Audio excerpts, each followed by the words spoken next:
Welcome to The Last Breakfast. Please enjoy the video. You start by preparing the file and getting permission. First, make a 128 x 128 PNG or GIF and keep it under 256 KB so Discord accepts it. Name it short and simple.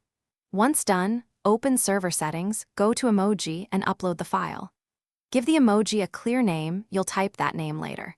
Make sure you have managed emoji permission, or ask the server admin to complete this step for you, so you can use the emoji in that server. Next, learn how to actually use the emoji. In chat, type a colon, the short name, then another colon, name, or open the emoji picker to click it.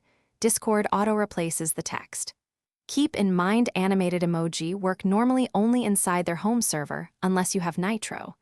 If you need the emoji in other servers or DMs, copy the image or re-upload the PNG/GIF as a file attachment. This bypasses Nitro restrictions because you're sending the image itself. To finish, add the custom emoji to reactions or messages and practice typing its name.